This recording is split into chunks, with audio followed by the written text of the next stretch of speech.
now I'm joined in the studio by GBNews' political editor Chris Hope. He joins me now, just come back from that press conference with Rachel Reeves. I'm also joined now in the studio by the farmers, the organisers of today's protest, Dan Willis, George Brown and Gary Crockford, who was briefly arrested earlier on. But talking about arresting headlines, Chris Hope, I watched that press conference live. I was astonished. Yeah. Chancellor Rachel Reeves simply refused once again to take a question from GB News. What are they so afraid of? Is it my face?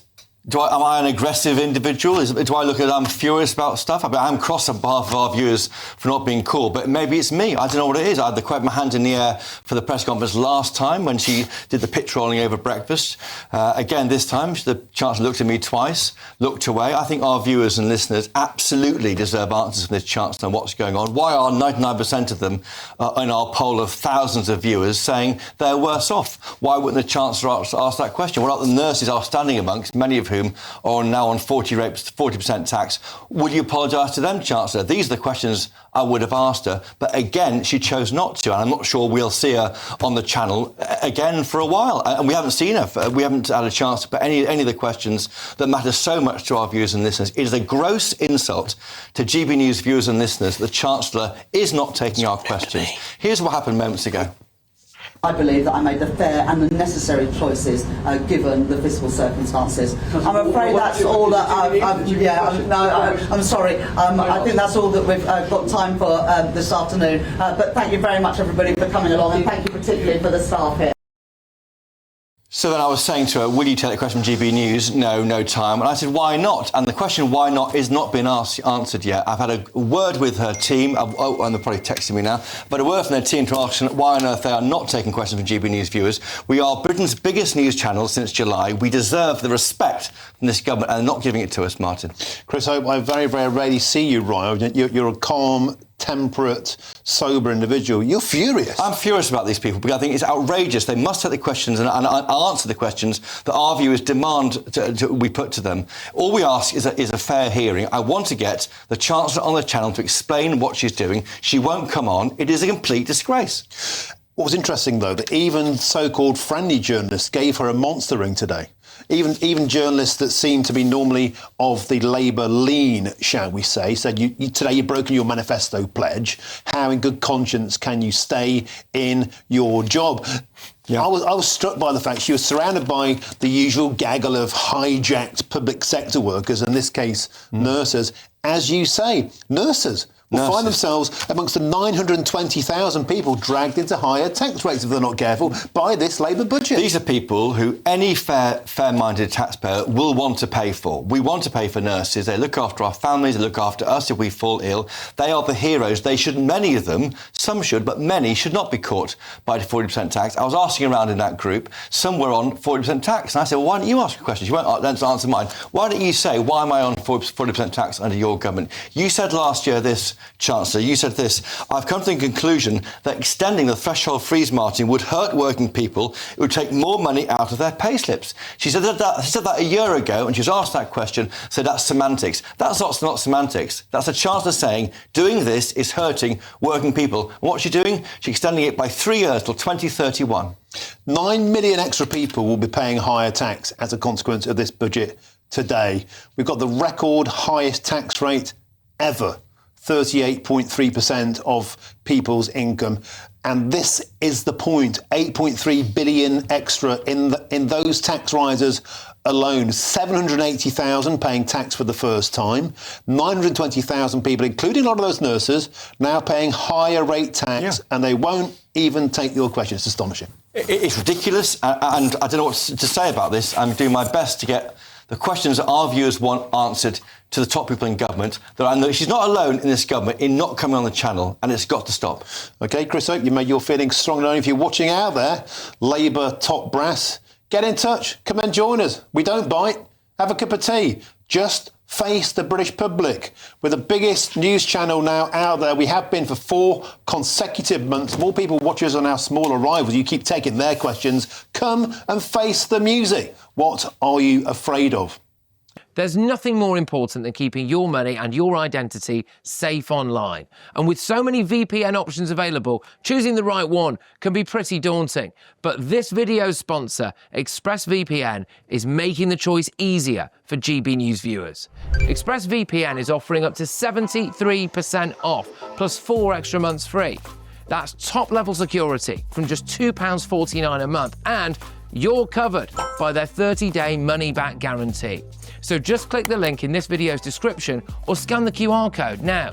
Remember, when you're online, you are often sharing personal data, so hackers can steal your information, your passwords, your photos, and your bank details in just seconds.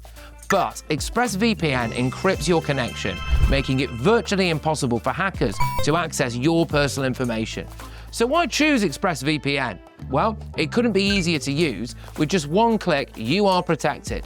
And ExpressVPN uses military-grade AES 256 encryption, which is the same standard trusted by the US government to guard their classified information. With their new tiered plans, you can protect up to 14 devices at once and manage passwords securely. Live chat support is available 24/7, and it typically connects you in under a minute with a real person. Click the link in this video's description or scan the QR code to get up to 73% off ExpressVPN plus 4 extra months free. Start protecting yourself today with ExpressVPN. Let's get back to this farming protest in London today. As we told you yesterday, we carry it live on the show when the Metropolitan Police, lastminute.com, cancelled a protest that had been out there for months. Signed off, agreed, no problem. The organisers came on the show right at the very, very end of the show. They were devastated. But guess what?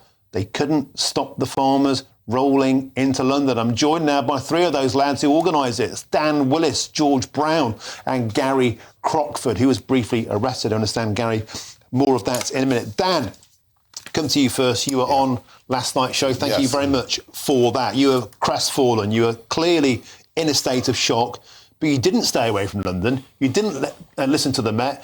You came to London. Tell us why. Well, we knew our farmers would come. They would have to come. You know, they were angry.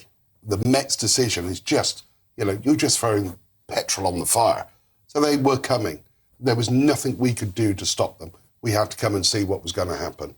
There was probably 400-odd tractors coming originally, and I think as soon as the message went out to stop all tractors, the numbers grew up to 500, 550-odd tractors from all directions. And Dan, the police kept you away, though, from Downing Street. At one point this morning, I thought, blimmin' hell, you're going to, blockade the Chancellor into number 10, or at very least blast out Crazy Shark on your horns to the point where she would have been completely drowned out. Yeah, I mean, they're certainly getting used to it. They certainly love the tunes. It would have been superb to have it along Whitehall. It would have been controlled. It would have been a really good demonstration. However, I think this way, I have to say, the government, pushing the Met to do what they've done, they've scored an own goal.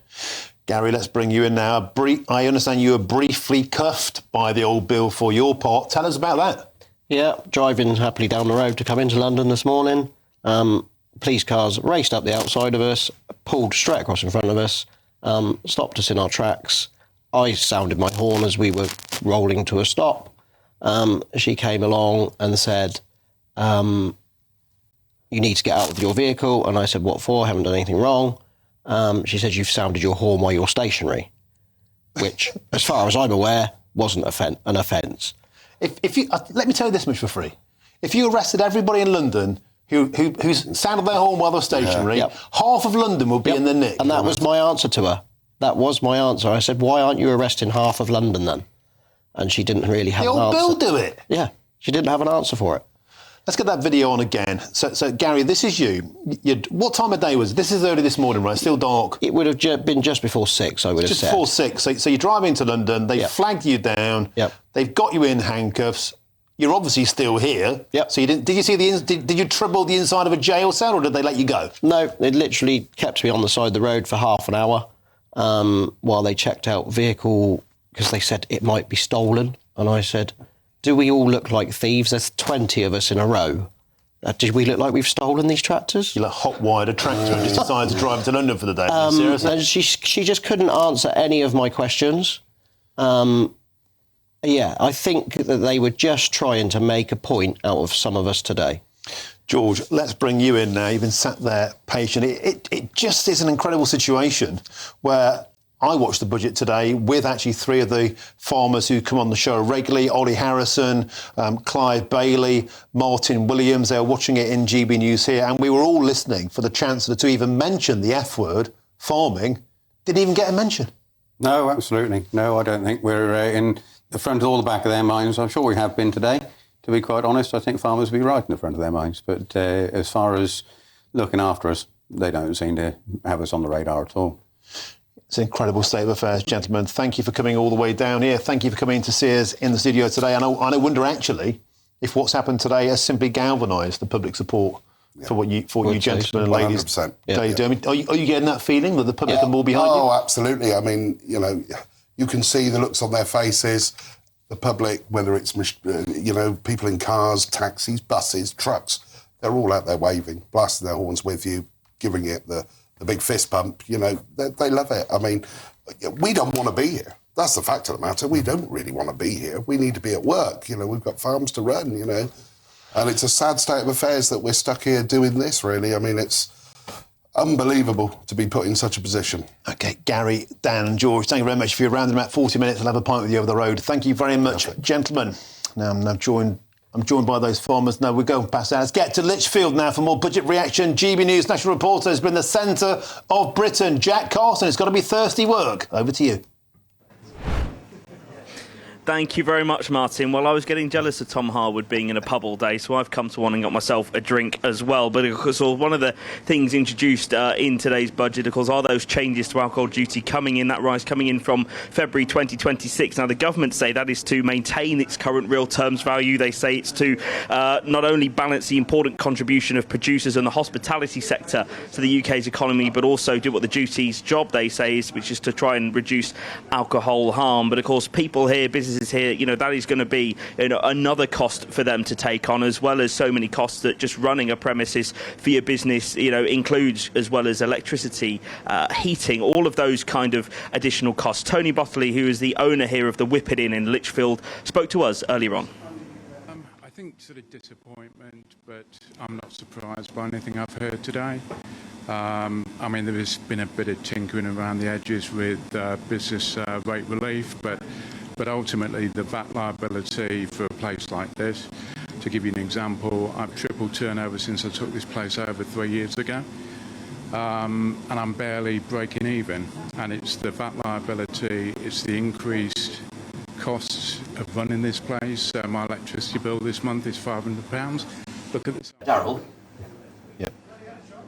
Yeah, you heard a little bit of Tony there, and essentially what he's been telling us today, is all of his costs have gone up. This is a micro pub in Lichfield, but it's still costing £500 on his electricity bill every month. Now, of course, Rachel Reeves announcing in the budget that household energy bills would go down £150 for businesses like this. It doesn't really make too much of a difference, that kind of announcement. And interestingly, Tony as well was saying that he's so passionate about running this micro pub, so passionate about being a hub in the centre of the community, a place for people to come and visit and talk to each other. There's live music that comes on here in the evenings and stuff at the weekends as well, bands that come here. And he was telling us that in order to try and support this business, Martin, he's taken on a second job. So passionate is he about wanting to keep this business going.